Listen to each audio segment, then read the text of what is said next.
process of forming Minster Communities is one of Christian discernment. Therefore, at the heart of it is a commitment to listen to God and one another, so that we can work out what God is calling us to. This means the process is full of times to chat, times to reflect, and times to pray. There will be meetings to which all churches will be invited to send representatives. There'll be work to do as local PCCs and congregations. There'll also be times when smaller groups will do more detailed thinking. Each area going through the process will have a coordinating group made up of representatives from the churches, both ordained and lay, who will help to steer the process. More details about that can be found in another video. Throughout the process, you will be supported by facilitators and diocesan staff. The process has 3 parts. We're calling the first part preparing. In this part, the aim is to get to know ourselves and each other better. This will give us a firm foundation when we move forward and begin working together. This first part will be done as a larger group of churches across a wide geographical area. There are 2 tasks that we ask churches and Fresh Expressions to complete during the first few months to help prepare. Schools are also being offered the opportunity to get involved at this point too. The first is a storyboard, a tool to help you think about your story, context, hopes and fears for the process. The second is conversation prompts. These are a more in-depth look at a church's current position in many aspects of church life, such as finances, discipleship and mission, and engagement with the process. Both the storyboard and conversation prompts will then be shared with the wider group so that we can begin to get to know each other better and understand the current reality. Don't worry, we'll explain a lot more about these tasks and give more detailed instructions and support as we meet. All of this work will go into the formation of working groups a bit further on in the process. At this point, the larger group of churches will be formed into a predetermined number of Minster Community areas. The initial lines will be drawn by a steering group made up of facilitators, archdeacons, area deans and lay chairs.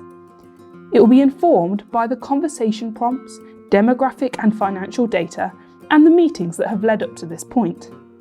These suggested groupings will then be sent out for consultation to all PCCs before we hold a discernment day to finalise the Minster Community areas. The process then moves into its second part, forming. During this phase, working groups that have been discerned and formed by the wider group will start to do some detailed work on aspects of church life. This could be around schools work, church buildings, or new communities, for example. They will be tasked with finding out information about the current state of play and then start to imagine how things could look in the future as a Minster community. What would need to be implemented to make that happen, and are there any barriers or issues that need to be thought more about? There will be an opportunity to meet as a whole Minster community area again to bring together all of the information that the working groups have gathered. The coordinating group will then use all of this information that has been collated so far in the process to form a proposal. This proposal will name current realities and explore possibilities for working together moving forward. The draft proposal will be sent to the PCCs and the Joint Archdeacon Mission Committee for comments and questions. All of this feedback will then be assessed and collated by the coordinating group as they finalise the proposal. The proposal will then be sent to PCCs again for comments and questions, but also asking if the church is willing to commit to it and form a Minster community on that basis. The proposal will then go to the Joint Archdeacons Mission Committee again, with the hope that it will be commended to the Bishop's Council. It's envisaged that it will take around 16 to 18 months to get to this point.